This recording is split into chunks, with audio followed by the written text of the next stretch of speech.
नमस्कार दोस्तों। हमने अब तक अलंकारों के बारे में काफ़ी कुछ चर्चा कर ली।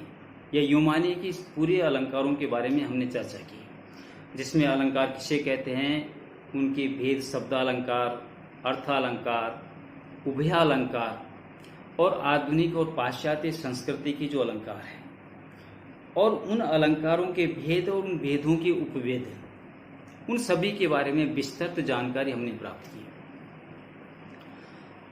अब कुछ अलंकार ऐसे हैं जिनमें थोड़ा बहुत अंतर पाया जाता है एक दूसरे को मिलाने पर। उनके बारे में हम थोड़ा सा चर्चा करेंगे। नंबर 1 है यमक और श्लेष में अंतर। यमक अलंकार में एक शब्द एक से अधिक बार आता है और प्रत्येक बार उसका अर्थ भिन्न होता है। यमक अलंकार एक शब्द एक से अधिक बार आता है और प्रत्येक बार उस शब्द का अर्थ भिन्न होता है। ऐसे में उसे हम यमक अलंकार कहेंगे।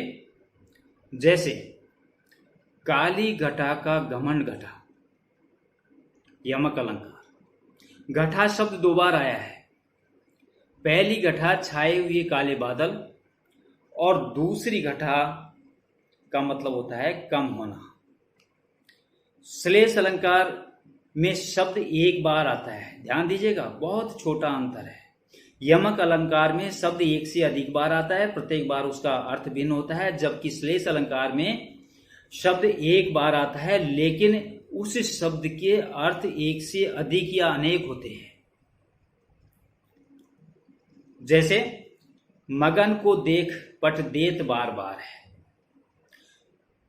श्लेष अलंकार शब्द 1 है पट, अर्थ इसके 2 निकलते हैं, वस्त्र और किवाड़। मगन को देख पट देत बार बार है, यहां पट के 2 अर्थ निकल रहे हैं, एक तो वस्त्र और दूसरा किवाड़। अतः यहां पर ये दोनों अंतर की यमक में शब्द 1 से अधिक बार और अर्थ प्रत्येक बार भिन्न, जबकि श्लेष में शब्द 1 बार लेकिन उसके अर्थ अनेक। ये उसका महत्वपूर्ण अंतर है। दूसरा अंतर देखते हैं हम उपमा और उत्प्रेक्षा में। उपमा अलंकार में तुलना की जाती है और समानता दर्शाई जाती है।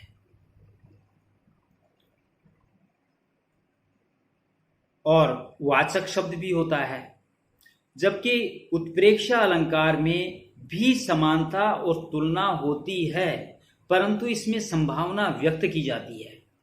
उपमा अलंकार में संभावना व्यक्त नहीं की जाती है, वहां पर तुलना की जाती है और समानता दर्शाई जाती है, लेकिन उत्प्रेक्षा में समानता और तुलना दोनों दर्शाई जाती है और उसमें संभावना व्यक्त की जाती है। उपमा का उदाहरण देख लीजिए। मुख चंद्रमा के समान सुंदर है, दोनों में तुलना की गई है, वाचक शब्द भी है समान। अब उत्प्रेक्षा का उदाहरण देखिए। मुख मानो चंद्र है, मुख मानो चंद्र है।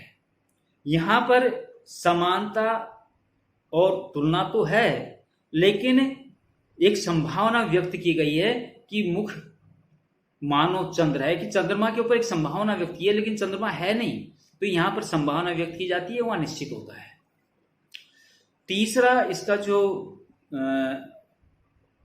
भेद करने वाला जो अलंकार है वो है उपमा और रूपक। उपमा अलंकार में 2 वस्तुओं, व्यक्तियों और प्राणियों आदि में तुलना या समानता होती है। उपमा अलंकार के अंदर इसमें वाचक शब्द का प्रयोग किया जाता है, जबकि रूपक में 2 वस्तुओं, व्यक्तियों, प्राणियों को एक ही कर दिया जाता है। उपमा में 2 व्यक्ति होते हैं, 2 वस्तुएं होती है और 2 प्राणी होते हैं। उनकी या तो आपस में तुलना की जाती है या दोनों की समानता बताई जाती है, लेकिन रूपक में 2 व्यक्तियों, वस्तुओं या प्राणियों को एक ही कर दिया जाता है और इसमें वाचक शब्द का प्रयोग नहीं होता है, जबकि उपमा अलंकार में वाचक शब्द का प्रयोग निश्चित होता है। उपमा का उदाहरण देख लीजिए। हाथ फूल सी कोमल बच्ची मुरझा गई। हाथ फूल सी कोमल बच्ची मुरझा गई। यहां पर फूल और बच्ची, हाय फूल सी कोमल बच्ची मुरझा गई। एक बच्ची और फूल की तुलना की गई है और समानता व्यक्त की गई है, और सी वाचक शब्द का प्रयोग किया गया है। अब रूपक का, पुष्प बालिका पीड़ाओं से गई मुरझा। पुष्प बालिका पीड़ाओं से गई मुरझा। यहां उप में पुष्प है और उपमान बालिका एक समान है, एक ही दर्शाया गया है। तो अच्छा, उपमा में उप में फूल है और उपमान बच्ची है, उनमें समानता व्यक्त की गई है, लेकिन रूपक में पुष्प और बालिका को एक ही मान लिया गया है। अब इसका अगला जो मैं जो अलंकार ले रहा हूं जिनमें अंतर है, वह है विभावना और विशेषोक्ति अलंकार। महीन अंतर है। क्या अंतर है? जहां कारण के न होने पर भी, जहां कारण के न होने पर भी कार्य का होना पाया जाए, वहां विभावना अलंकार माना जाएगा। उदाहरण द्वारा समझाते हैं। बिनु पग चले सुने बिन काना, कर बिनु कर्म करे बिद नाना। विभावना अलंकार। यहाँ कारण नहीं है लेकिन कार्य हो रहा है। उसके पैर नहीं है, हाथ नहीं है, सुन नहीं सकता, कान नहीं है, लेकिन फिर भी काम सारे चल रहे हैं। तो जहां पर कारण नहीं हो और कार्य हो जाए, वहां पर विभावना। और विशेषोक्ति, जहां पर कारण के होते हुए भी कार्य का न होना पाया जाए,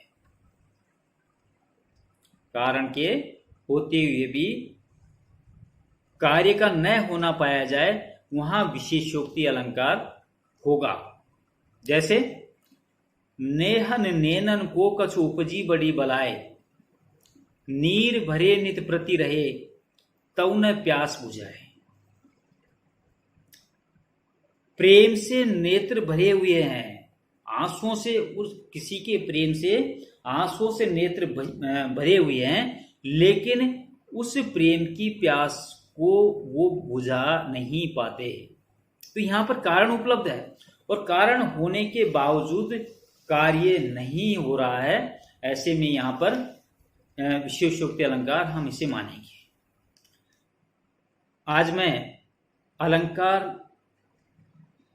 की प्रत्येक कड़ी को पार करता हुआ इसे अंतिम रूप देता हूं।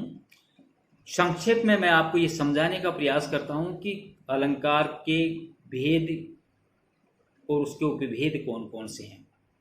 शब्द अलंकार। शब्द अलंकार में अनुप्रास, यमक, विवक्षा, वक्रोक्ति और श्लेष। दूसरा है अर्थालंकार।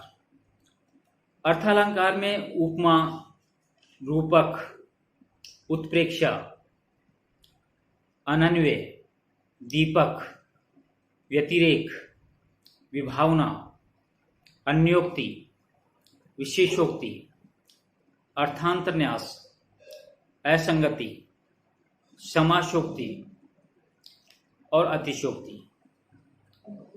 तीसरा है उभयालंकार। इसमें इसके भेद हैं दृष्टांत, संदेह, प्रतीप, भ्रांतिमान, विरोधाभास, काव्यलिंग, अपहृति और उल्लेख। चौथा भेद है आधुनिक या पाश्चात्य अलंकार। इनके भेद हैं मानवीयकरण, ध्वन्यार्थ, व्यंजना और विशेषण विपर्य। इस प्रकार हिंदी साहित्य में कुल 30 अलंकारों की चर्चा मैंने आपसे की है। निश्चित रूप से आपको फायदा मिलेगा। अब मैं अपनी वाणी को यहीं विराम देता हूं। नमस्कार, बाय।